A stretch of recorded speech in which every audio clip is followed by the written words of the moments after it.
father, grandfather, and even his grandmother used to race.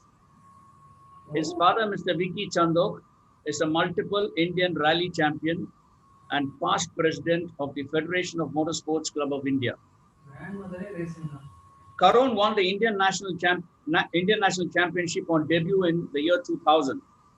He then went on to win the Formula Asia Championship in 2001 before moving to England, where he was a front runner in Formula 3.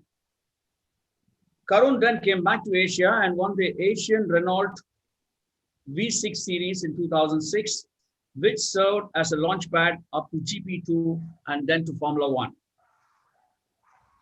A multiple race winner and podium finisher in GP2, Karun was a test driver for the Red Bull Racing Formula 1 team in 2007 and 2008, before going on to race in Formula 1 for Hispania Racing and Team Lotus in 2010 and 2011, respectively.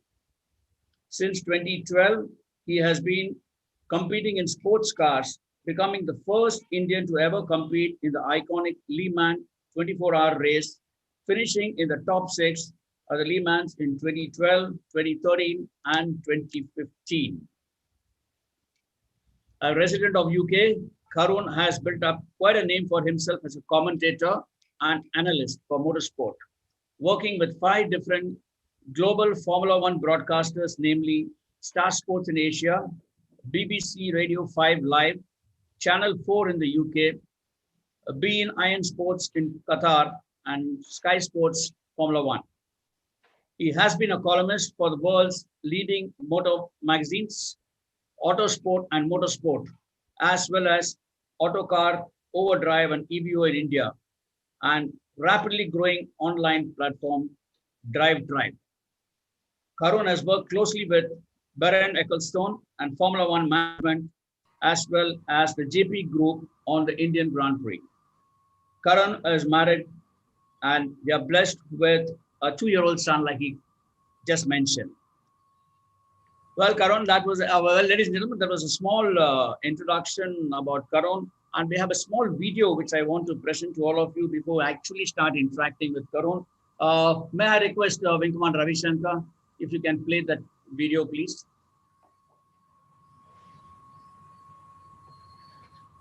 Ravi is muted. Ravi, you're muted.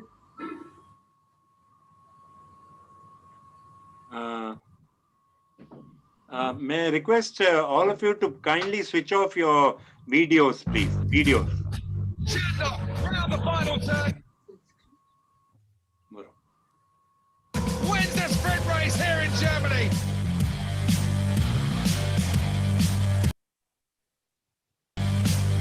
Here comes Karun Chandok, and it is a win for Chandok, a win for India.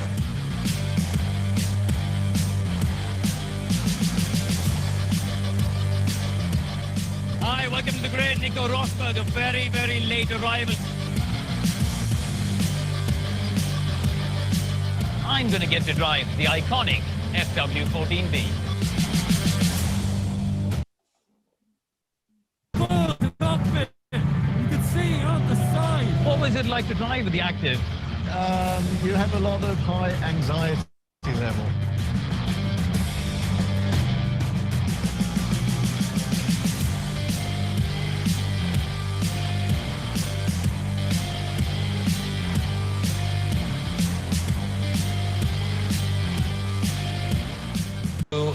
Have a seatbelt.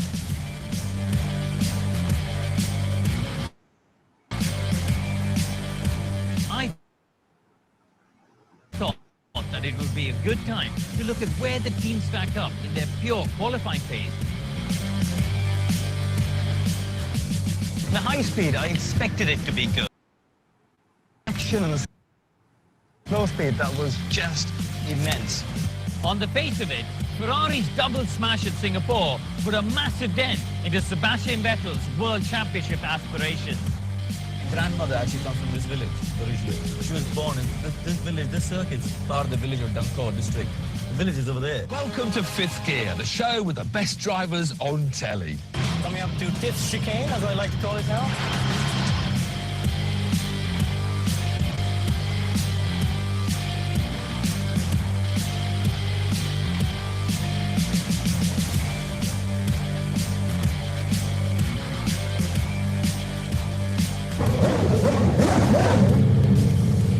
emotional, really. I have to say, this is the car I idolized growing up, and yeah, pretty special.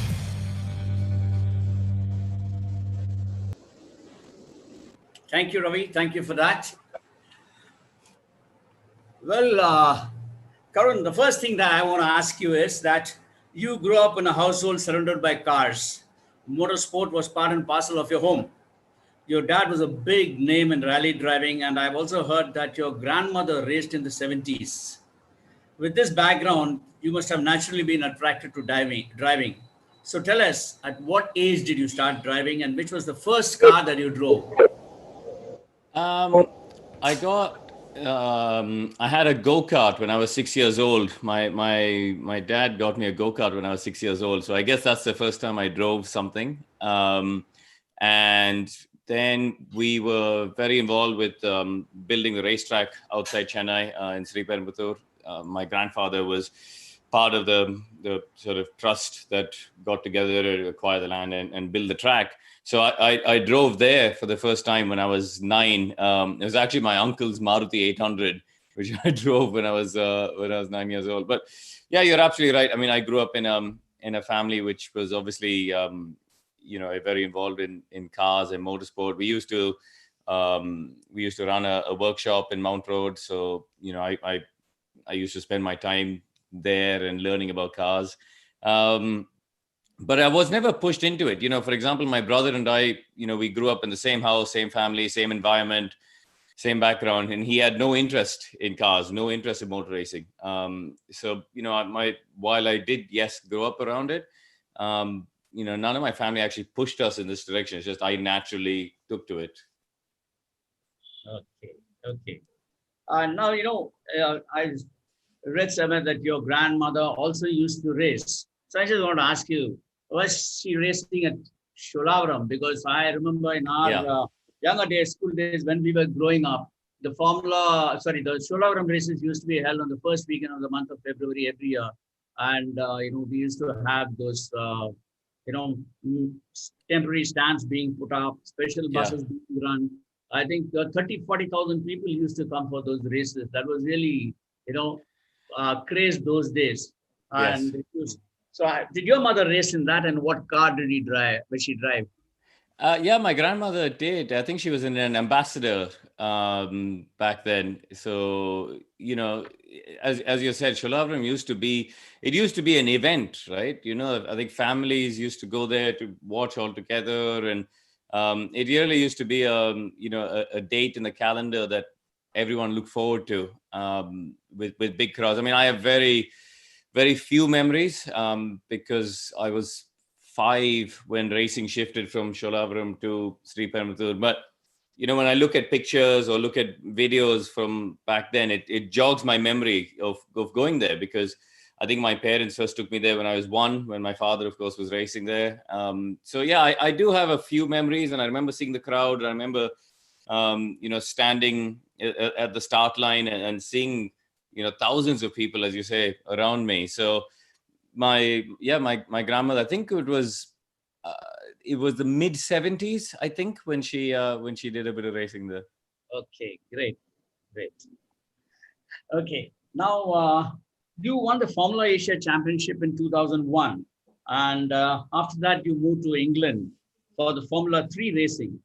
Now, for all of us who are not much familiar, many of us here in this crowd not familiar with the motorsport, with the Formula 3, Formula 1, etc. Can you tell us what is this Formula 3 race is all about? What car you drove and for which team? Sure. So essentially in motorsport, you have a ladder and you have certain verticals, that you've got in terms of the different disciplines. You have the road to Formula 1, where, nowadays they've managed to clear up the ladder. So it's quite simple. You start in Formula 4, you graduate to Formula 3, Formula 2, and then Formula 1. Typically, when it comes to Formula 4, they have these championships running all around the world. So in my case, at that time, we didn't have Formula 4. So I raced in what was called Formula Asia. That's now become Formula 4. Like that, you have Formula 4 North America, you have Middle East, you have within Europe, you have 5 or 6 different countries. So probably on any given year, there's I would say, between 250 to 300 young drivers between the age of 15 to 17 starting in Formula 4. And then from there, the good ones, the successful ones are able to graduate to Formula 3. There's a smaller selection that goes to Formula 3. It's only about 40 to 50 across the world. And then they graduate to Formula 2, which is down to a grid of 20 drivers. And then finally, Formula 1 is the top of that pyramid. So that is the most well-established, that is the most famous, that is the most,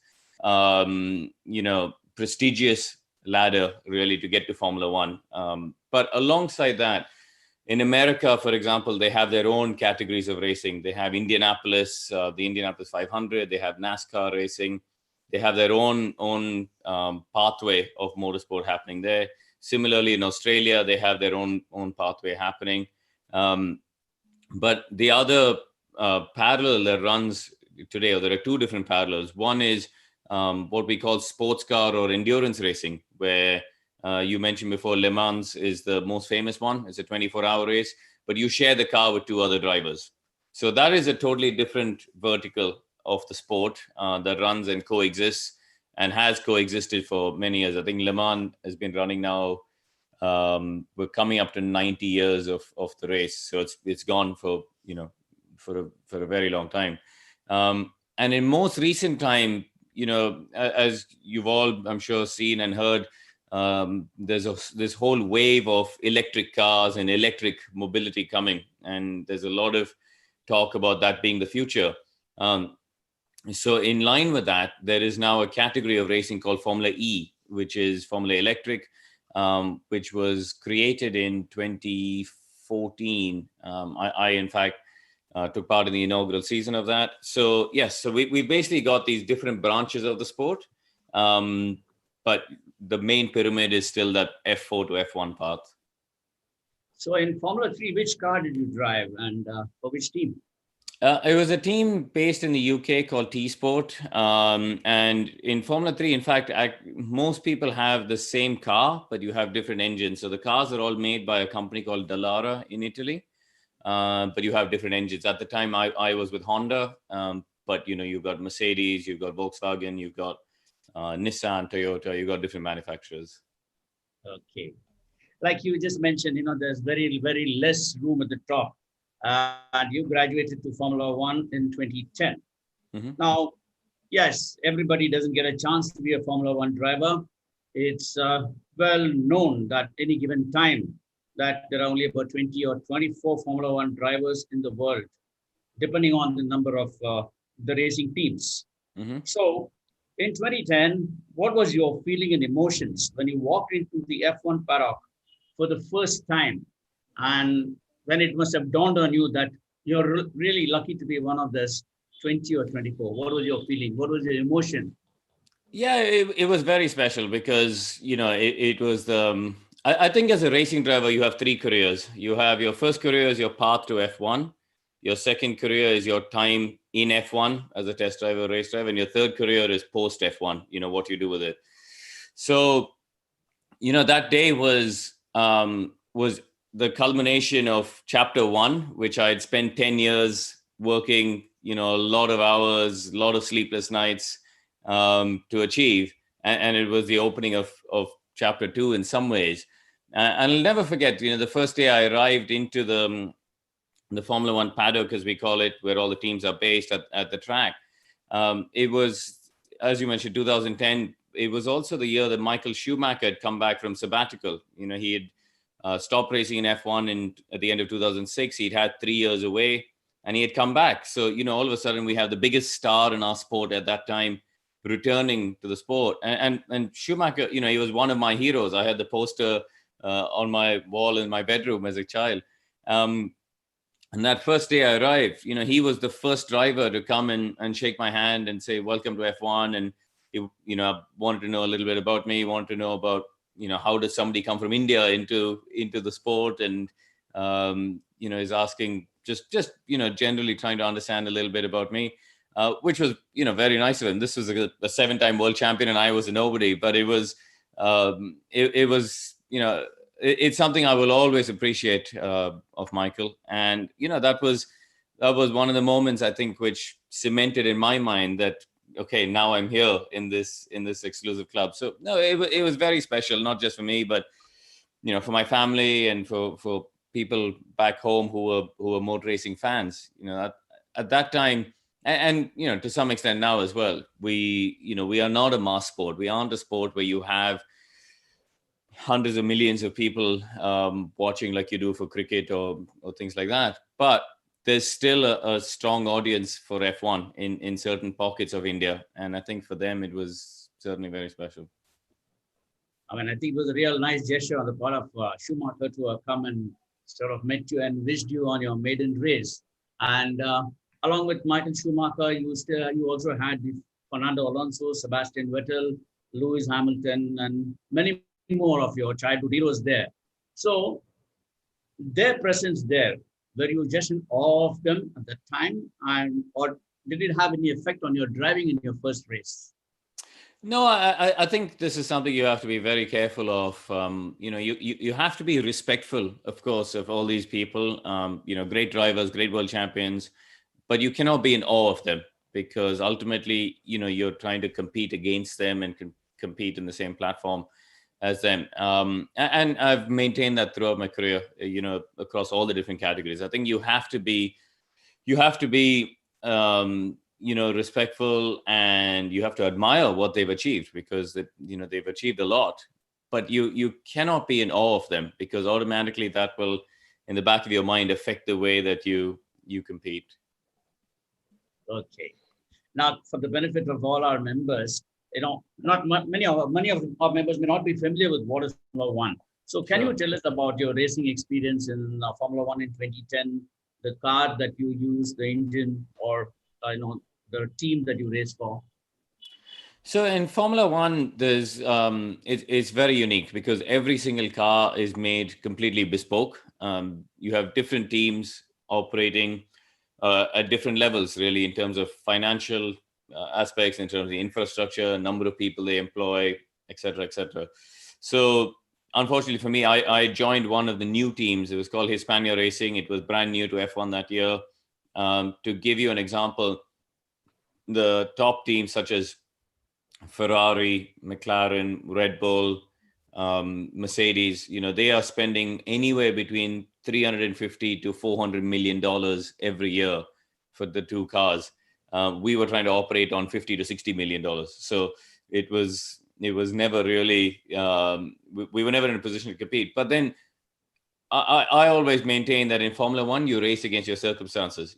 There will be two or three other teams in that same situation who are less funded and with less resources. And so you create your own mini race against them. And so that's what we did. And then, the teams at the top, they're in their own race, they're in their own battle. And all you are trying to do is, achieve the best result for your team in your mini competition, really. So I think, F1 is a hugely complex sport. It's very unique, where if it's so heavily technology led, I think it's probably fair to say that today 80 to 85% of the success comes from the car, and the last remaining 15-20% comes from the driver. There's because there are over 10,000 components that go into making a Formula One car, and every single component is made bespoke.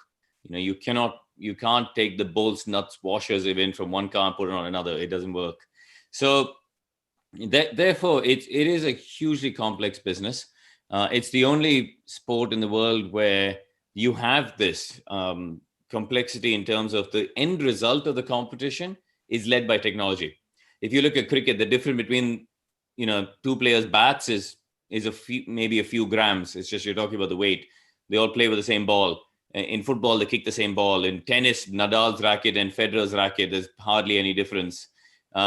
Whereas in motor racing and in Formula One, there's a huge difference in the technology, which leads to the end result. So I think that's something very unique in our sport. But it means that you get the opportunity to work with some of the most brilliant minds on the planet. The engineers and the designers and aerodynamicists and electronics people, and the breadth of engineers you work with in F1, they're amazing. The brain power involved in that sport is so unique. And I think I'm going slightly off tangent here, but I think it's important for people to maybe know and understand how much F1 influences your day-to-day lives. For example, when you go to a supermarket or the shop and you see the fridges that are there, where the door is open, you have cheese and milk and things like that stacked, and the air is circulating. How does everything stay cold despite the fact that there's no fridge door? Those were designed by engineers at the Williams F1 team. We have engineers at McLaren who are designing the boats used by the Olympic team for the rowing, for the sculls. We have people at Mercedes, for example, now with the this year's coronavirus, the whole COVID situation worldwide. The F1 teams got together, created a company called Project Pit Lane, where they designed and produced CPAP machines and ventilators for the governments in Europe at a time where the governments couldn't get their own resources to do it, because what they did in 3 weeks' time, the medical, the government bodies had spent 2 years researching that, and F1 were able to accelerate that program in 3 weeks and get them produced. So I think it's, I'm just giving you some examples of really the brain power involved in our sport, which is very unique. Okay. You touched upon the technology, the use of technology. So when it comes to the success of a Formula One driver, is it the skill, the machine, technology, combination of all the three, or there's a little bit of luck also? I think it's a combination of all the three and luck. Ultimately, it is a team effort. You have to work together with the technology. As a driver, I think I always found is the more you can learn about the car and the technical side of the car, and you understand how it all works, the more you can improve the ultimate performance of the team. So I think it's very much a combination of those things. It's very much there is, of course, an element of luck, because you're dealing with mechanical components, right? In all of your own road cars, on occasion you'll drive along and something will break down, and sometimes it's just bad luck. Sometimes, but I think there's certainly an element of you make your own luck sometimes. You have, and what I mean by that is, by understanding the car, understanding the technology, sometimes you can feel, something is making an odd rattling noise. Something feels a bit different in the steering wheel. Something feels a little bit strange in the suspension. You can perhaps preempt before something breaks and get it changed. So, that's where the team and driver have to work in coordination.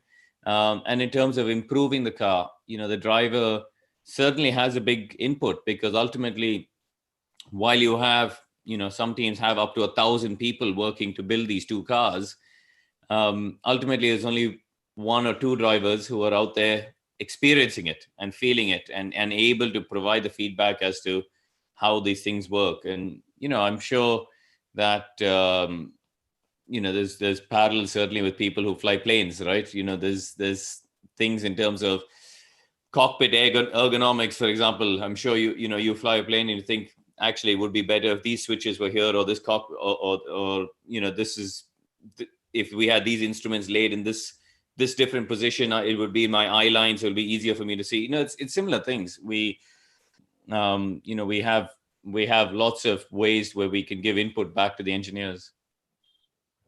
Okay, great. Now, coming back to your first race in Bahrain, you're classified as a DNF, did not finish. What actually happened there? We actually had an issue where the car, because we were very late, we didn't have an opportunity to test the car before the first race. So when we arrived at the first race, the car ended up being, and we started the race, the car ended up being too low to the ground. We didn't have a chance to set the correct height. So when I was going through one of the turns, the car hit the ground. It bottomed out, and unfortunately, that set me off the track. So yeah, it was an unfortunate way to start the year. Big disappointment. It was, especially because you have such a big build-up, but you have to learn from it and move on. Listen, in sport and in motor racing, what I've learned in the last 20 years is you have 9 bad days, but you have to make sure that the one good day makes up for it. And, that's the nature of the beast. That's very positive. Okay, now, every sport requires certain amount of physical fitness. But in Formula One, I understand that the highest standard of physical fitness is required. Your body experiences various levels of G forces, whether you're accelerating, braking, or taking the turns.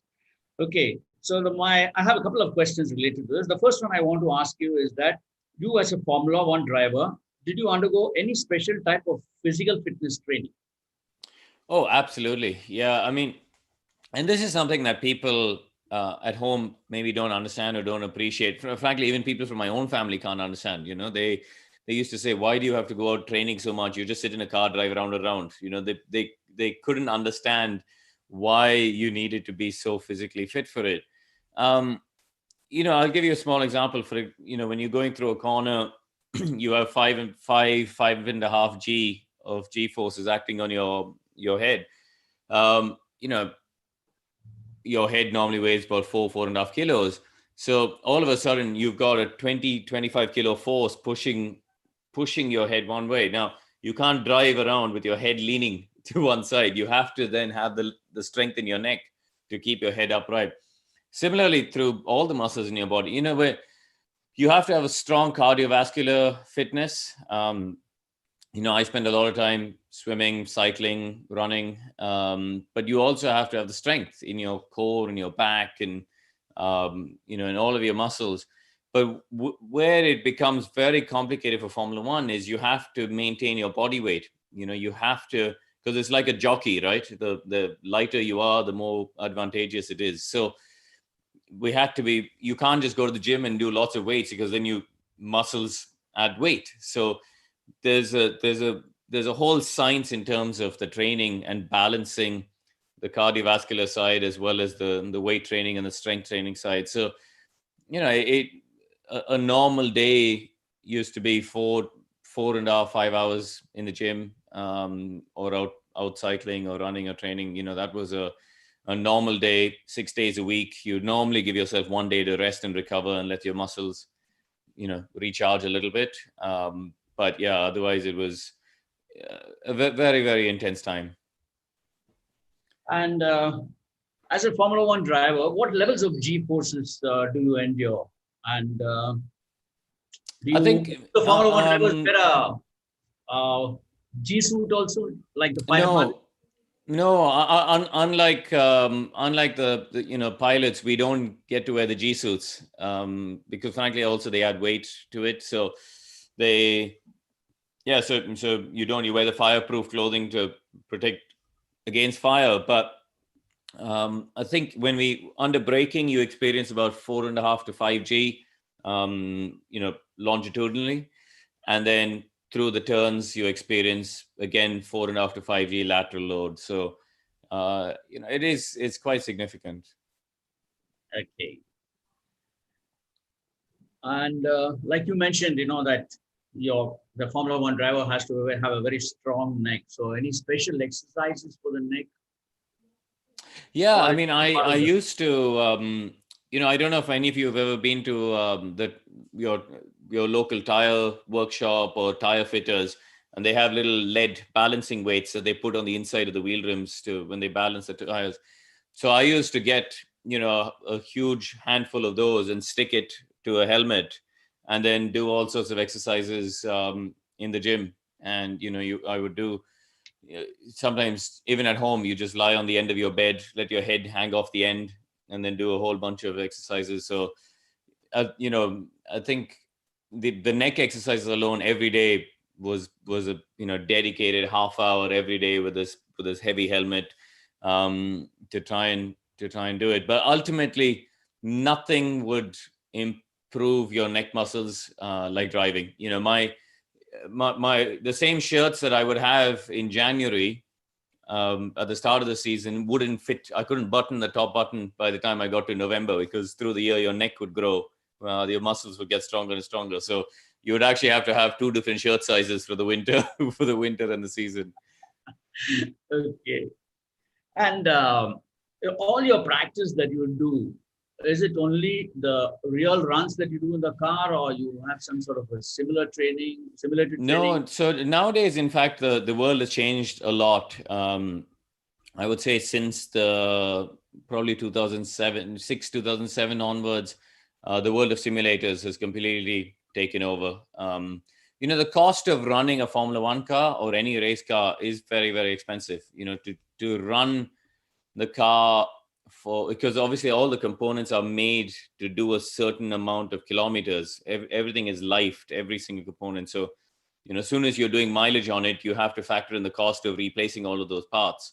I think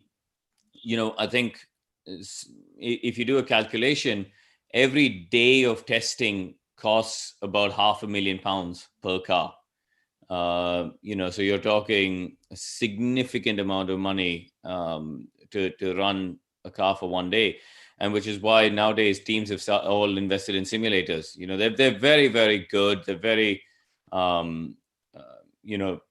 yes, they're very realistic, and in fact, some of the teams even have created the simulators where they have G loaders. You know, so they are able to somewhat replicate the G forces for the driver as well to improve the driver training. So certainly, I think since I would say in the last 10-15 years, the world of simulators has really come into play. These simulators, like you said, they replicate the G forces and all that. Do they also replicate the different racetracks that you will actually be racing on to get to, experience? Yeah, absolutely. So there's an independent company that's what they do is they go and laser scan the track. So they spend a couple of days at going to all of the racetracks with a laser scanner, and they scan every bump, every grass verge, every curb, every bit of asphalt. You know, tracks have different widths in different parts, things like that. The contours of the land, the camber in the road, everything is completely laser scanned, and then they create a track model, which is, then all the teams are able to buy from these people. So it's a hugely important part, because if the track model is not correct, it makes your entire exercise irrelevant. So that the track model has to be correct. The tire manufacturer has to give you the information to make the tire model, so you get an accurate feel of the tires. The engine engineers have to give you all of the data to create the right engine model. So and in fact now the big teams employ 3 simulator drivers, and they operate 24/7 8-hour shifts. So there's always, the simulators are running 24/7. Because they have to do so much correlation work, because just think about it. Even the road outside your house, right? If you look at the road when it's freshly laid today, the asphalt is of a certain condition. You come back in 1 year's time, it's degraded. There's more bumps. There's more, the stop layer is torn off a little bit. There's a bit more roughness in the asphalt. So you have to constantly update all of the models, and therefore there's a constant amount of work that goes on.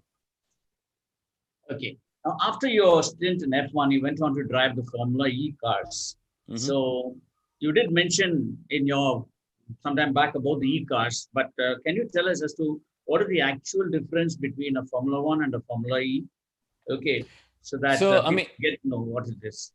Sure. I mean, the obvious difference, of course, is the Formula One cars nowadays actually are hybrid cars. So they have the normal internal combustion petrol engine, but they also have the batteries to add the hybrid power. So the Formula One cars nowadays are producing almost 1,100 horsepower. So they're very, very powerful now with the hybrid. But I think about 800 horsepower comes from the engine, about 300 horsepower comes from the battery hybrid power. So they're very powerful cars. The Formula E cars are purely electric. All of the power comes from the electric side. So, they are much less powerful. That they are on a Formula One car, if you went for pure top speed, would be capable of doing 370, 380 kilometers an hour. A Formula E car will do about 210, 220. So there's quite a significant difference between them. The Formula E cars are also much heavier because the batteries have to power the whole thing. So a Formula One car weighs about 740 kilos. The Formula E car is over 900 kilos. So, in terms of percentage terms, it's about 20%. But also what you have to think about is the weight distribution. All of the weight is, so the engine in the Formula One car sits at the back, but the battery sits quite low. It's quite a small battery pack. Formula E car, all the weight is at the back because the battery there's so much weight at the back of the car. So they're very different cars, but their purpose is also different. Formula One race on big, wide open racetracks around the world, purpose-built racetracks, but also, some city races like Singapore, like Monaco, places like that. Formula E race only in city centers. So they are able to run in areas, particularly now, if you look at it on a global level, a lot of big cities are concerned about pollution and emissions from cars and automobiles in general. Formula E are able to go race in those city centers and showcase electric mobility. So they have very different paths. Formula One is very much the pinnacle of sporting excellence in our sport. The best cars, the best drivers, the best tracks, the fastest machines on the planet. Formula E is about showing people a different way of driving, not just going racing, but going driving. I think there's there's a lot of debate whether we will all actually be driving electric cars in the future. I think there's a lot of debate. My personal view is, I think electric cars are the next step, but it's only a short step to what is the next future. The future technology that comes after that, I think, is important. Whether it's hydrogen, whether it's more green synthetic fuels, I think is interesting. But something that people at home don't really know, because I don't think Formula One do a very good job of telling them, frankly, is that F1 is actually they are the greenest cars on the planet. If you think of the emissions from a Formula One car and the amount of the combustion ratio of a Formula One car, they are the greenest cars on the planet. They're greener than any of the cars that are parked in your driveways. They have a combustion ratio of 51% or 52%, which means 52% of the fuel going in is being used to produce power. Whereas in your road cars, on average, it's only 36, 37%. That's a good one will be 38%. So, F1 they're very, very good at improving the technology and improving the know-how that all of you can use on your day-to-day basis in your road cars. Okay. Now, the racing opportunities in India are very limited. Yeah. Actually, the resources that we have, I don't think is worth mentioning also. So in this scenario, what do you see that there would be another Indian following you and Narayan Karthikeyan into the Formula One grid? Yes, of late, I've heard about two youngsters, Arjun Maini and Jihan Daruwala. Yeah. Now, are they, I think, like you said, they are somewhere in the Formula 2 or Formula 3, whatever it is. Are they real talent, or what do you think? Are they rising stars? They're both very talented young boys. I think Arjun has chosen a different path. He is now going to go to sports cars and Le Mans. He's no longer on the path to Formula One. But Jehan very much is. He did a very good job in Formula 2 this year. He won the last race of the season in Bahrain a couple of weeks ago. And he's a very talented young guy. He's very dedicated, works very hard. His approach is very professional. So he will be in Formula 2 again next year. And that's a big make or break year for him. I think next year will be absolutely critical for him in terms of doing well to open the door for Formula 1 in 2022. So it's a big year for him next year. But I try and help them. I try and advise them. I was on the phone with Jehan and his father even last night for an hour and a half, trying to offer any bits of support and advice. So I try and do my bit to help them. As individuals, you're absolutely right. Unfortunately, in India, as is the case with I think most Indian sporting federations, unfortunately, the politics overtakes the sport. We have the same in hockey, we have the same in badminton, you have the same in tennis. Same with the BCCI. I think this is a common thread, unfortunately, we have in Indian sport. And therefore, I have never had interest in getting involved. My father is involved in the sport. He was the president of the ASN for many years. And now he's taken a step back because even he got tired of the politics. But, so he sits on their board of council, but he's not really active anymore. Which is a shame. I think, we have an issue where also the government haven't really been supportive in many ways. And listen, I understand let's be realistic and let's be pragmatic, right? Formula One and motor racing is never going to be a priority in terms of government funding, and it shouldn't be. India has various other socioeconomic issues that need to be dealt with. But I think what is been the problem is that while they haven't been supported, they've also been a roadblock. For example, with the Indian Grand Prix, we had Formula One came to India for 3 years. There was a lot of buzz. It was the first time I saw any sport other than Formula One have 7 pages of coverage in the Times of India across the country. There was a lot of momentum and interest coming around the sport. But we lost it because the government put up all sorts of tax issues for the teams, for the drivers, for the sport.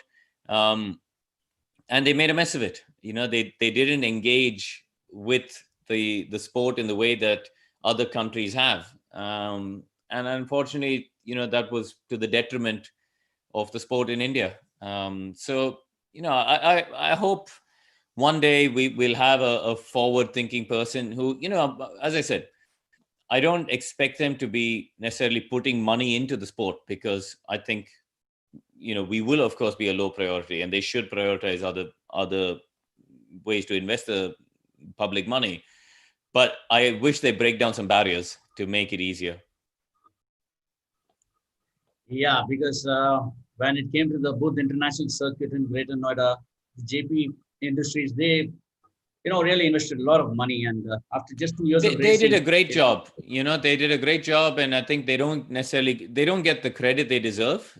They were, a private company who spent $500 million bringing Formula One to India, and all they got was, a lot of, they ended up with, I think, 30 or 40 different, tax cases and various authorities chasing them to get some money out of it. And it's a real shame for them because they did a very, very good job. Now, my next question is I generally said that if any individual wants to break into a Formula One team, the driver needs to bring in a lot of sponsorship. Now, this is really true. And does money really sort of play a more role than the skill of the driver? It absolutely plays a part. Formula One and motor racing on the whole is a very capital intensive sport, as I've mentioned. So it is one where you need a lot of funding and need a lot of money. But just because you've got money, it doesn't mean you'll be there. You can't just take a local Ola or Uber taxi driver and say, okay, he's got $20 million, he'll go be a racing driver. That is not going to work like that. It has to go hand in hand. You have to be in the right place at the right time as well, is very important. There's only 20 cars in Formula One, 10 teams. So for a new driver from F2 to come in, one of those people from F1 has to come out.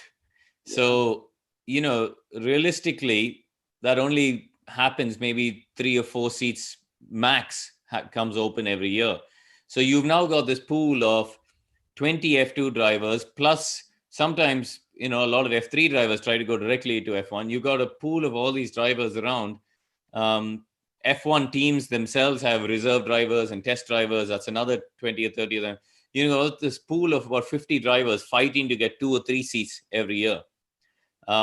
So ultimately, the team wants the most skillful driver, but the difference between the driver's skill, by the time you get to F2 level, frankly, there are probably the top 7 or 8 who are all capable of doing a good job in F1.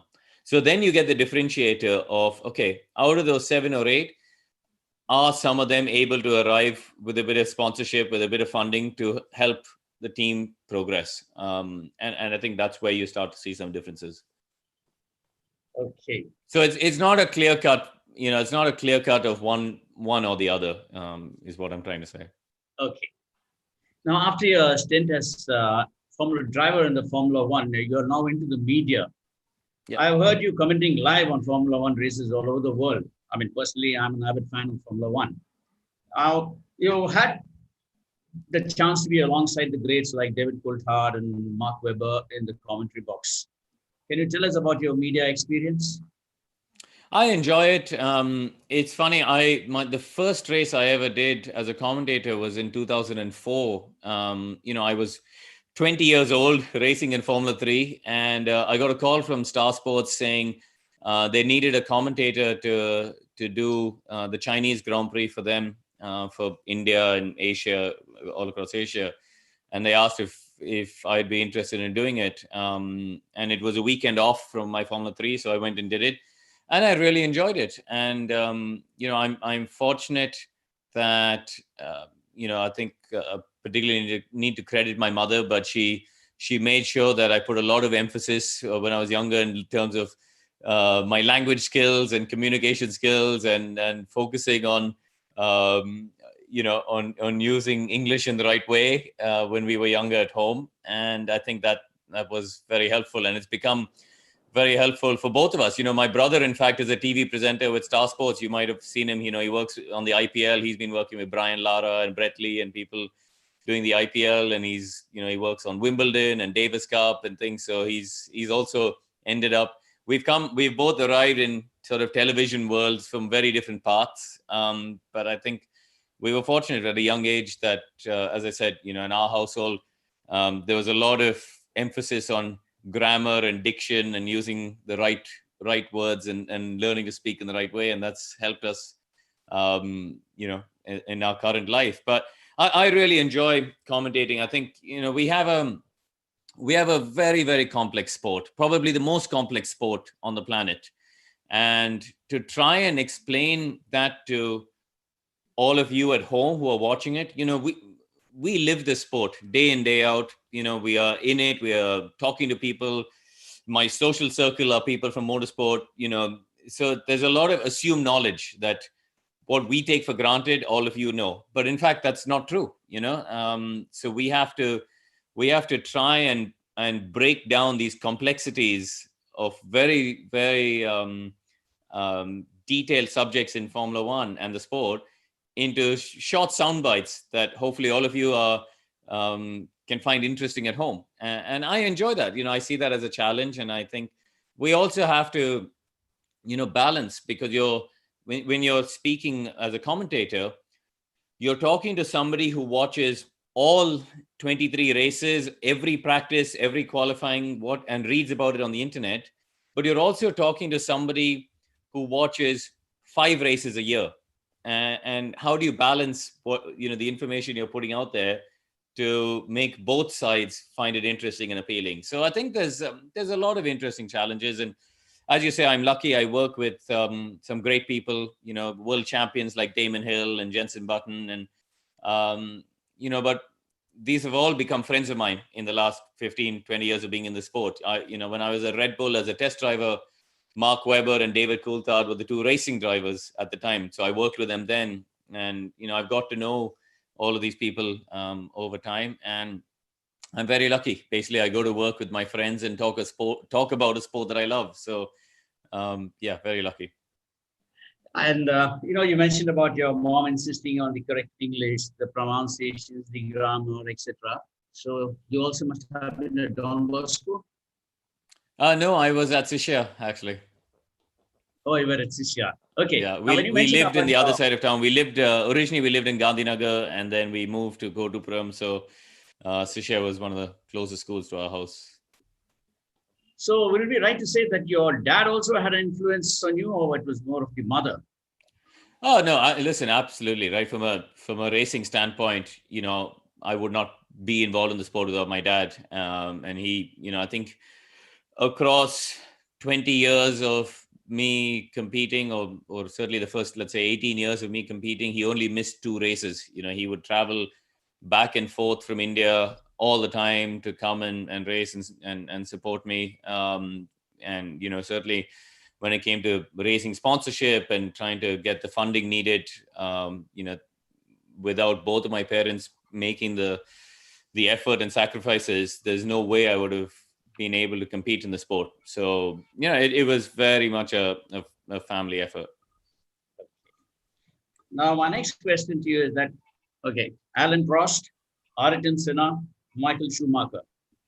These 3 have been the greatest Formula One drivers that I can, say. Now, in my opinion, they are the legends. So, who do you think among these 3 are the greatest? I think it's a very wide open debate because also, frankly, you have to include Lewis Hamilton, for everything that he's achieved in recent times. He's now statistically, he's the most successful driver in the history of our sport. And he's an unbelievable talent. But, statistics don't mean everything. In my opinion, the greatest driver was a guy called Jim Clark, who unfortunately died in 1968. Jim Clark, he was already a 2-time world champion. He already won 25 races in a very short career. But he raced in a different era. He raced in an era where, unfortunately, drivers were getting killed every weekend. And he ended up being one of them.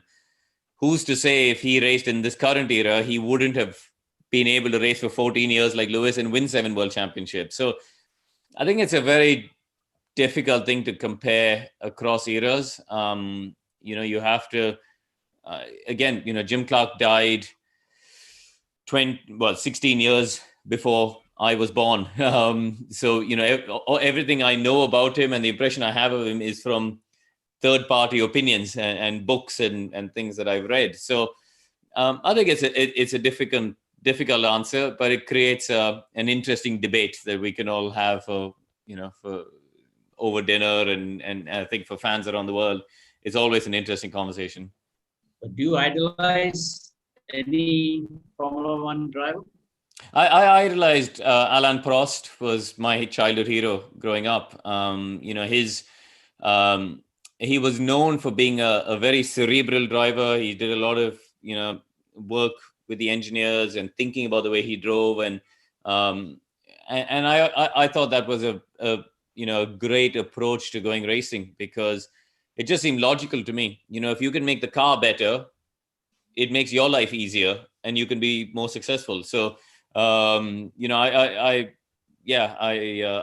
certainly idolized him growing up, and I first met him in 2010 when I got to F1, and then since then I've got to know Alain actually quite well, and I raced with his son Nicholas in Le Mans and in Formula E, and I've become actually very good friends with them, and it's been great. It's been people say don't go meet your heroes, but I actually disagree. Again, as I mentioned before, Michael Schumacher was one of my heroes, and in all the time that I spent speaking with him, he was very, very generous with his time, very nice to speak to. And I think, I've been lucky to not just meet, but also spend time and get to know the people I idolized. Okay. Now, coming back to the Formula One races, till about a decade back, I think, we used to have pit stops for refueling, and that was done away with it. And with that one stroke, I think the sheen of the Formula One was taken away because, that used to be a real interesting thing to see the pit stops for refueling, the time taken, and, some fire happening and things like that. What do you accept this, or would you like to see the refueling, pit stop for refueling? No, I actually disagree. I think because what happened was the reason they got rid of it was nobody would overtake on the racetrack.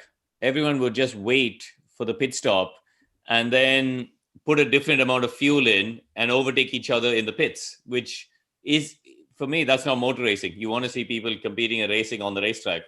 So I think, no, I think they did the right thing. And also, to be honest, the risk of fire was very high. If you imagine you've all been to the petrol station, you've all seen how the fuel comes in to your car. The high pressure systems they used in F1 were putting in 12 liters per second. So if you think about the pressure involved with the fuel coming through, and then as soon as, on those rare occasions where we had an issue with the valve or the pipe, something went wrong, you had this big fire. It became very dangerous for everyone around. And I think, it wasn't worth the risk for the people involved. Now, like you mentioned about Lewis Hamilton, a great, achiever in Formula One. But then, over last 2 years, I would say it is just Lewis Hamilton and Mercedes who have dominated the scene. At least you can say for the last 3 years. So, well, 6 years. Yeah. Looks like there's no real challenge to them now. 6 years. Okay. Looks like there's no real challenge to them now. It's an interesting question, right? Because when you actually look at the World Championship on the whole, I think over the last 6 years, there were 2 years in between where Ferrari were challenging them, 2017, 2018. But the rest of the time, Mercedes have been completely dominant. But the actual individual races this year have been great. We had probably 2 out of the 2 out of the 17 races were a bit dull, but 15 of the races were fantastic. Frankly, in what sport do you have 100% of race matches which are interesting? You watch a cricket match. Yes, half of them will go down to the last over, maybe, but a lot of them are, by the 30th over, how it's going to play out in a one-dayer. Same with football. Not every match is interesting. So I think the individual races in F1 actually this year have been very, very good. It's probably been one of the better years. The trouble is it's hard to fault Mercedes because they have done an amazing job, and the problem is all of us sit at home and say, God, it's annoying that Mercedes keep winning. But actually, it's not their fault. They're doing the job well. It's just the other people have not done the job as well. And so what we need is people like Ferrari and Red Bull and maybe McLaren and Renault, who are the other 5 well-funded big teams to raise their game. And we'll see. Max Verstappen won the last race of the year with Red Bull. And this year we had some amazing races. You had some great stories. You had some fantastic wheel-to-wheel racing. And great accidents. Yeah, I mean, some big accidents. I think there's been some incredible moments that have come out of this year. And this is the thing with F1. While I fully appreciate in terms of the overall narrative, Lewis has not had competition. Ultimately, he's had a teammate who's had exactly the same car, exactly the same equipment, but Lewis has beaten him. And that shows, how great he is. Because if you put Valtteri Bottas, who is Lewis's teammate, in a Renault or in a McLaren, he would be the number 1 driver there. He is actually a very, very good and capable racing driver. But it just shows that Lewis is that A+ level. And I think that's something we have to all recognize and appreciate. Well, Karun, you must have driven so many different cars till now. So, if I have to ask you, which are the three dream cars that you would like to see in your garage? What would they be? It's a very funny question, because what people ask me this all the time, but I actually have very little interest in road cars. I see road cars as a vehicle for us to get from A to B. I really don't care about what car I drive on the road, because I get excitement from driving on the racetrack at 320, 330 kilometers an hour. I get no excitement from driving on the road in traffic. So for me, right now, the best car is the car with the biggest boot, so I can put all of my son's junk in there and I can take it to the park and we can go play and whatever. So I actually, I have very low interest in having nice road cars. Okay, I have one last question from my side before our members are going to ask you a question. Is your son following your footsteps into Formula One? Well, he's only 2, so we'll see. He is absolutely obsessed with cars at the moment. He sits there and watches. We don't let him watch much television, but he watches the F1 races when they come on. So that's his treat. Once every 2 weeks, he gets to watch some TV. But yeah, he's got the toys, etc., etc., etc. But listen, who knows? I think, kids, their interests and their passions change. They change with time. He will no doubt be influenced by his friends when he starts going to school. That's what happens. So we'll see. If he's, but I think from my side, and I work, and you mentioned a couple of the young Indian drivers. I actually managed Arjun Maini actively for a number of years, and I managed a few other young drivers, and I'm very, very tough with the drivers that I look after, I manage, and I coach. It's because it's a tough business. I don't sugarcoat things. If they're not doing a good enough job, I tell them they're not doing a good enough job. I put them in their place, and because it is and I think for that reason, it will be quite difficult if my son decides to be a racing driver, because I think it'll be quite bad for father-son relations. I think I'll be quite a tough dad with him. So yeah, we'll see. Wonderful, Karun. Okay, I have a few questions in the chat box, and the first one is from Wing Commander Arun Kumar. He says, please provide some details on the telemetry and communication between the car and the paddock. Sure, it's a good question.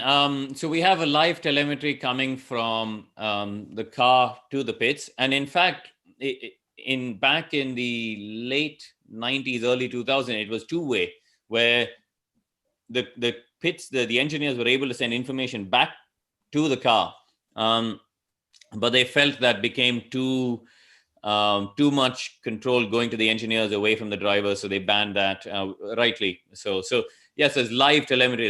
There's thousands of terabytes of information coming across a race. A team would have, at the racetrack, they take 60 people to the racetrack, including mechanics and marketing and engineers. So there'll be about 30 engineers at the racetrack, but there'll also be a team of about 20 or 30 engineers watching the race live back at base. And so there's a lot of information coming through. A race car, a Formula One car nowadays would have something in the range of, I would say, 600 sensors on the car, logging all sorts of information and sending it back. It's a balancing act, again, because what you'll find actually in practice, they will have many more sensors because of the weight. They want to gather the information, but when you get to the qualifying and the race, they take some of the sensors off because the weight of it doesn't really justify it. So there's an awful lot of information about the aerodynamic loads, about the engine, about the gearbox, about temperatures. So you separate reliability as well as performance, and you have to keep an eye on both, of course. But even from the driver standpoint, there's sensors that are logging the way the driver turns the steering wheel, the way you apply the accelerator or the brake, or how much load you're putting through the tire when you slide, things like that. There's lots of calculations that are done. So yeah, there's an awful lot of data and information that's sent back and forth. Like even with all this technology available to you, uh, as you complete one lap and you're going by the pit lane, and there's a guy hanging out with a board with what is your position or who's behind you, ahead of you, and things like that. Is that still relevant? And are you really able to read it when you are sort of passing by that place at about, let's say, 200-300 kilometers per hour? It's funny, actually, because by the time you've got to F1, your brain, the human brain, is an amazing thing, right? Your brain has gotten used to slowing things down. Even when you're driving past at, as you say, at 200-300 kilometers an hour, you can pick faces in the wall, and because everything gets slowed down. Your brain is gotten, over years of experience coming from F4, F3, F2, F1, your brain has become more and more used to processing things at a higher rate. So you see things happening much slower around you, and it's an amazing thing, actually. But they use the board because it saves radio communication. Sometimes you can just look at the board and pick up the information you need to by seeing it. Otherwise, you're relying on some guy again communicating on the radio to you, and it just adds more traffic to it. Well, ladies and gentlemen, there are no more questions in the chat box, and if anyone has any questions, Mrs. kindly unmute yourself and ask. Yes, Group Captain Mohandas sir, please ask your question. Thank you so much, Mr. Karun Chandok, for a wonderful, very interactive session that we had just now with you. We learned so much more. And, Thank you. And I must tell you that my grandson, who is a 16-year-old and preparing for his FITG exams, he's in the 11th grade in Chettinad Vidyashram. And the last weekend, we were there with them. And amidst all his studies, his schedule, he said, I'm just going to unwind. So I didn't know what that was. And I peeked in a little later and I saw him looking at your videos. So, wow. He just loves you commentating. He just idolizes you. And, he just said, it's so sad that I'm 16-year-old. I wish I had known him much earlier. And as a 9-year-old, I could have started off. And maybe then today I would have been somewhere else. So, I would really like to thank you for being what you are and for shaping up others. And he's also today logged in, and he would also like to ask a question. Sure. Yeah. Oh, yes, I see him there in another window. Yes. Hi, how are you doing? Yeah. I'm Arya, and this is my sister Tara. We're grandchildren of. How are you doing? Can you come a bit closer to the thing? I can't hear you very well. Am I audible? Yeah, that's better. Okay, so we are grandchildren of Group Captain Mohandas. Our grandmother just introduced us. We're both F1 enthusiasts. We've taken it up during the lockdown. We've really enjoyed this season so far. It's actually an honor speaking with you, because we've heard your voice over the commentary and over the television. So it's like speaking to you live is a moment we will treasure. My question is, according to my research, it takes several years of karting and open wheel racing experience to become an F1 driver, and you said that so yourself. Therefore, would it be possible for someone like me to start their journey to F1 at the age of 16? Listen, everything in life is possible. I'll start with that. And the reality is, if you look at Naren and myself, we started when we were 16, because when we were growing up in India, there was no go-karting. The landscape has changed in India. Now kids from the age of 8 can start go-karting in India. There are some national championships where you can compete and do well and progress. So I would say if I'm honest, you're on the upper edge of when you would want to start. But it's not too late. I think the key element is to be realistic and to have your feet on the ground. That is the most important bit of advice I give to the kids, but also their parents. I have a lot of parents who come to me and say, I've taken my son or my daughter go-karting, and I think they're really, really good, and I think they can be an F1 driver. And I think it's very important to actually compete, and try. Maybe you are, and maybe they are. But it's important to do a couple of races or do a season in the Indian National Championship. And then you'll know, if you've won that, then okay, there is some talent, there is some ability there, and you can try and climb the path from there. But I think it's very, very important to stay realistic, because the level also changes a lot. Just because somebody is successful in India doesn't mean they're going to be successful on a world stage. So I think it's important to start young, of course, and as I said, 16 is the upper end of it. But I would look to do some karting races in India, and then have an honest conversation with yourself about, do I think I'm good enough to, because the commitment required for a career in sport is 24/7.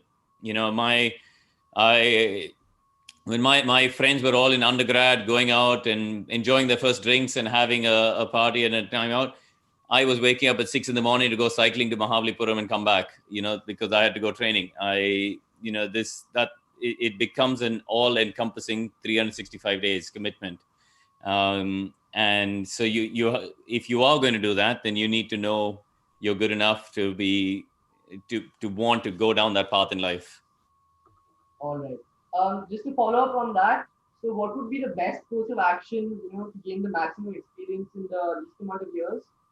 I think look for I think JK Tyre still run their National Road Tax Karting Championship. That would be the starting point. So I'm sure you can look online and get in touch with them on how you enter there. And that's the start point nowadays in India. What about karting? I have not seen any karting opportunities available in Chennai, and especially due to this lockdown. No, at the moment, I think they run in Bangalore, Coimbatore, and Kolhapur. But there is a plan to get a go-kart track built in Chennai, but it's about a year away still. We're in the planning phases still. So you're suggesting that the nearest opportunity for me would be JK Tyres, the competition? Yeah, I think the Rotax Karting Championship, that's the one to get in touch with. All right. Thank you very much, sir. Good luck. It's been an honor. Thank you. No problem. Thank you so much, Mr. Chandok, and for your advice to him. Thank you very much. No problem. He's got a little simulator-like thing already planned. He's also got all the materials to do something of his own. Thank you so much. No problem. Excellent. Karun, I understand that there is a F1 track being made in Andhra Pradesh. Listen, these projects keep getting announced on and off. Before we had the track in Delhi, there were about 5 or 6 different ones that come along. Unfortunately, most of these tend to be projects that get announced as some form of, political land grab plan rather than an actual project that matures. So I reserve my excitement until I actually start to see some foundation stones put in place. Because I think they got some 250, 300 acres or something like that. That's what I'm saying. It'll normally be somebody's got the land, and then down the line you'll find that they're actually building a college and some houses and etc. etc. Right. In these many races, especially the cycle races, you all race. Race like a pack, Yeah. So do you have such packs made in your 20 who are going, to work as a team? No, not really. I think you're absolutely. I mean, cycling is my big passion outside of racing. I love. I watch all of the big cycle races. I go cycling with various groups and things like that. I think it's a fantastic and fascinating sport with it in terms of the tactics involved. And you're right. There's a huge tactical element of working together and trying to benefit each other and be in a pack and be out of the wind and things like that. It doesn't work necessarily the same in F1. Where they do that is in America. So in America, they race on these ovals, on the oval tracks there in NASCAR and IndyCar. And in fact, there they do work. They do have these sort of arrangements that they make deals where they do, the pack racing, and they work together until the last 10 laps where then it's a free for all, to try and win. So, but it doesn't work on a normal racetrack, just, with the way the track layouts are. But don't you all, as representing all these famous motor car race companies to compete and beat Mercedes? So the teams will work together. Yes. So the two Ferraris will have a plan together. The two Red Bulls will have a plan together. Yes. In that respect, yes, they will talk to each other, but they won't talk across teams to the other teams. Okay. In horse racing, you needed a jockey who's, a short guy and compactly built. Is there some such physical requirement? I mean, as I said before, the lighter you are, the better it is, of course. But typically, your maximum weight is generally 75 kilos. Anything over 75 kilos starts to be a disadvantage. So that's the normal thing. In terms of height, if you're anything over 6 foot, you're going to be very, very uncomfortable. That's, race cars are generally designed for people who are about, between 5'8" and 5'10", something like that is the optimum height. Anything more than that, then you're going to be pretty bruised because you're being squeezed into it for the entire race. Yes. You said in the Le Mans race, which is a 24-hour race, and you have two drivers. How do you manage the rest? Three drivers. Okay. Yeah. So it's an interesting one because you roughly typically out of the three you'll have one who is the weakest link. So you'll have two drivers who'll do about 9 hours each, and you'll have one that'll do the remaining 6. And it's tough because you do them in shifts of about 3 to 3.5 hours at a time. So when you get out, you're still full of adrenaline. So by the time you try and even get a nap or try and sleep, it's very difficult to wind your body down. So, normally I would normally get, sort of 2 hours sleep here and there and try and catch up in the breaks, when your other drivers are driving. Because obviously when you're out of the car, then you get like a 4 or 5 hour window where the other two are driving. So in that 4 or 5 window, you try and get a session, a massage with a physio. First you have to speak to the engineers for half an hour, then you get your physio treatment, then you have to eat, you have to remember to eat and rehydrate, etc., then try and sleep. And then you have to be, again, recharged with food and drink before you get back in the car. So you normally wake up about an hour before you get back in the car. So there's a small little 2-3 hour window where you can try and sleep if the adrenaline wears off. For the fighter pilots, when you are on long duration missions where you do air-to-air refueling, so you can fly 9 hours to 12 hours. Yeah. So we have pep-up pills, which is now cleared for aviation. Right. Do you take pep-up pills? No. They are very, very strict because we're controlled by the anti-doping thing, same WADA thing as all other sport in the world. And they're not cleared by WADA for sport. So no, they don't. So I tend to rely on black tea to keep me awake. Right. The Winkman Ravi Shankar wants to ask you a question. Winkman Sure. Ravi. Ravi, kindly. Hi, Karun. Hi. Yeah, I'm unmuted. Karun, I have a question not on racing. This is not about F1 as well. This is not even my question actually. My daughter, who's also watching YouTube from the same time zone as you are, she has sent me the question I'm asking you. This Karun is a racer, he's a consultant, he's a commentator, he's a media person, but with his dashing looks, is he not planning to be in the movies? No.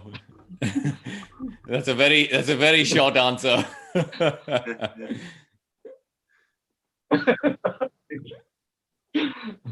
The other question I have, Karun, is you are a Chennaiite. Yes. We are all thoroughbred Chennaiites ourselves.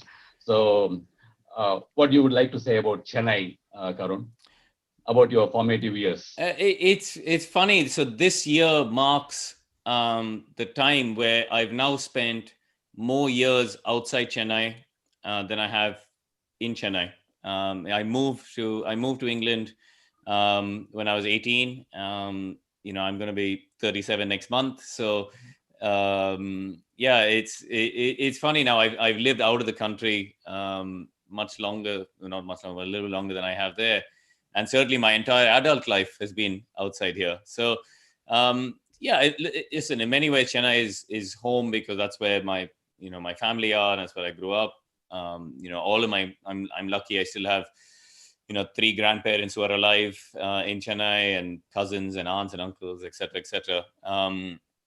But I think I learned very early on in my life when I moved to England. I moved from Chennai, which is 10, 11 million people, to a city of 10, 11, to a town in the middle of nowhere in England of 11,000 people. There's more people in my colony in Madras than there were in that entire town. But I had to live there because that's where the team was when I was racing in Formula 3. I came to England on the 1st of February. Suddenly you've come from Madras where the weather's great in February, and then it's dark at 3 in the afternoon. It's cold, wet, and miserable. But when you're young, 18, chasing a dream, your motivation is high. You'll charge through walls. You have to force yourself to get off the sofa and go running in 4 degrees temperature, bundled up, and go out and go run your 10K run and go training and things like that. And I at that very early stage in my life, I made a mental decision that I won't ever be grass is greener. Because otherwise you'll just sit there and say, oh, I wish in Madras, and I wish, I could be home and my mother's going to be cooking me all this food, etc., etc. And you just get depressed. And I think I learned very early. And when I'm in England, I take all the positives from it. There's a lot of nice things here. There's a lot of nice people here. There's a lot of positives to living here, but of course there's a lot of negatives as well. Same thing when I go to Madras, I enjoy my time there, but ultimately I know for the work I want to do, I cannot live in Madras. I cannot live in India. If I want to work in Formula 1 at the pinnacle of our sport and work on a day-to-day basis and deal and interact and speak and learn from people at the top of my sport, I have to be in Europe. So I think, I learned very early, you can't be grass is greener. Thank you, Karun. Karun, how with this kind of investment, you said for 2 cars to drive is 300 million. What's the kind of returns? So it's a very interesting business model because it's a franchise-based model, essentially, right? So Formula 1 as a sport, as a business, is a $2 billion industry every year. So as a sport. So what happens is out of that 2 billion, 65% of that money is then shared and distributed to the teams. 35% is kept by Formula 1 as their operating revenue, essentially, right? So the teams get a share of the income like you would for a franchise-based, whether it's IPL, they get a share, the teams all get a share of the rights fees from TV rights and sponsorship, whether it's NFL in America or NBA basketball. So it's a similar model. So a big part of the revenue comes from things like TV rights and sponsorship and commercial rights for the events from the sport itself. Then you get income, there's income coming from the sponsors of the teams themselves. But ultimately, it's a marketing activity, right? For Mercedes-Benz, out of that 300 million, Daimler Group probably has to invest 30 to 40 million of that. Daimler Group worldwide are a $10 billion group on an annual turnover. For them to spend 30 to 40 million dollars as a marketing exercise is, to get the global viewership that they're getting out of F1 is a very justifiable return, for them to invest. It's pure economics from that respect. If you look at TV viewership worldwide, you have the Olympics, you have the Football World Cup, and you have F1. That's your top three sports in terms of global TV viewership. Those two happen once every 4 years. F1's on an annual basis. And there's very few sports in the world or very few activities in the world where, every fortnight there's 78 million people around the world watching your cars go round and round. So from a marketing standpoint, they are very not easily able to justify it, but there's a very strong case to justify the investment in F1. Karun, there's a question in the chat box from Commodore Rajaram. He wants to know any chance of another team like Force India coming up in the near future in Formula One? I don't think so, unfortunately. I think, from an Indian manufacturer standpoint, really the biggest players would be, Tata, Maruti, Mahindra, really, in terms of, Indian companies. And none of them have shown real interest in wanting to get involved in Formula One. Mahindra are involved in Formula E. In fact, I got them involved in Formula E. I started the team for them in 2014. I worked with Anand Mahindra directly to get that started. But they haven't really shown an interest to get into F1. Yeah, one last question, which is there in the chat box, is again from Wing Commander Arun Kumar. What constitutes dangerous driving on the track? I think being unpredictable. This is a dangerous sport. Unfortunately, we see drivers get hurt. We see drivers get killed. It is a dangerous sport. And when you're competing side by side along somebody and you're racing wheel to wheel with somebody, you want to be able to trust that the other person you're alongside is going to do things that are predictable. That when the corner's coming here, they're going to place the car here. And over time and experience, you can sort of read what they're going to do. What you don't want is someone who's going to make an unpredictable move, because that becomes a dangerous situation for both of you.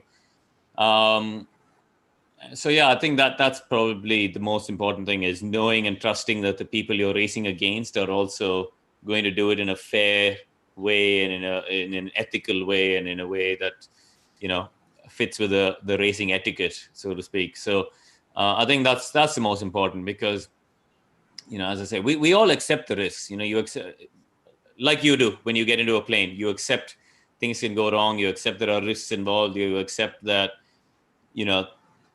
things can happen out of your control as well. And we accept those risks when we get into a race car, every time you get into a race car. But what is unacceptable is if someone else, consciously makes a move that is dangerous and affects you in terms of having an accident.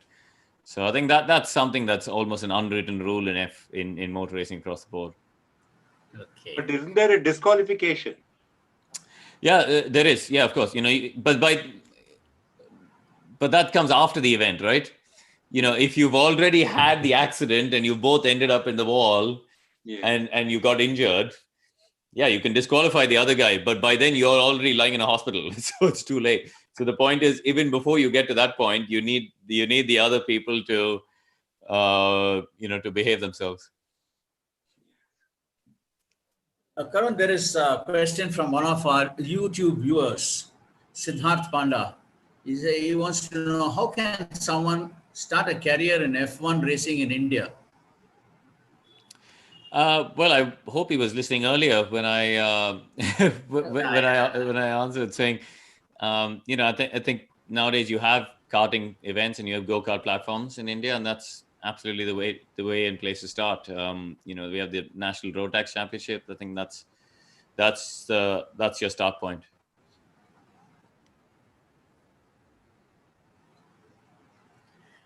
Great, Karun. Thank you very much. It's been a very, very interesting afternoon for us.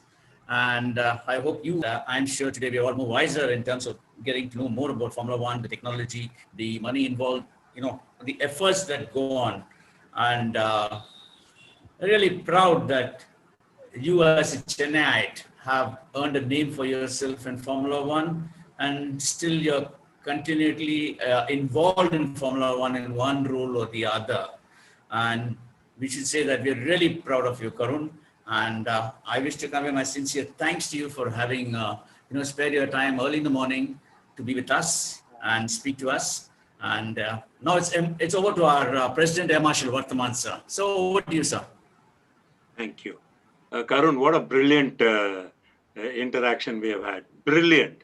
I mean, it's a complete eye-opener for many of us. And most important, you answered the questions, so very well.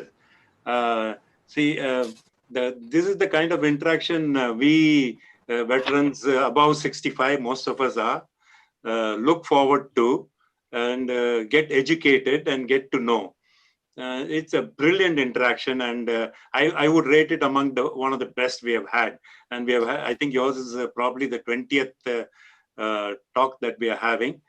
We thank you very, very much. Like Harsha said, we are very proud of you. Thank you very much. We wish you many, many more successes and accolades in the years to come.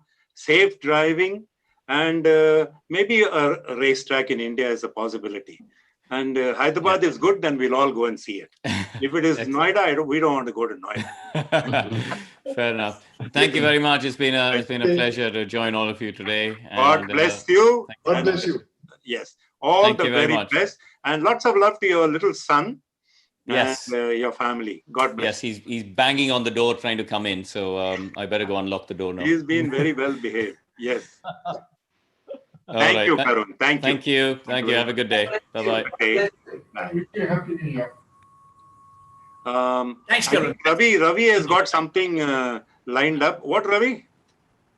Yeah, Ravi's got something lined up. Yeah, he's got something lined up. Hey, thank you, ladies and gentlemen. I think it was a brilliant afternoon. My siesta disappeared, and I don't mind it. Absolutely, absolutely.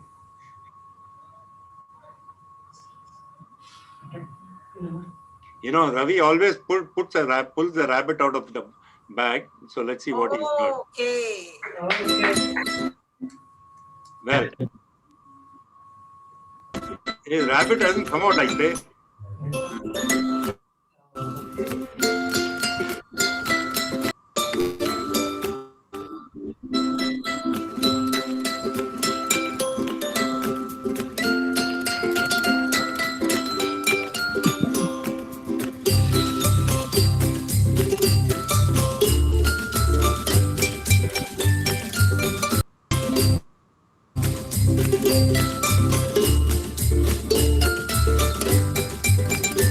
Over to you, sir. This is the last meeting that we have in 2020. So we meet next year on the 10th of January. On the 10th of January, we will have Miss Shailaja Chatlur, who will take us to the movies, and she will talk about the history of cinema. And I think I've heard a little bit of it. It's brilliant. So we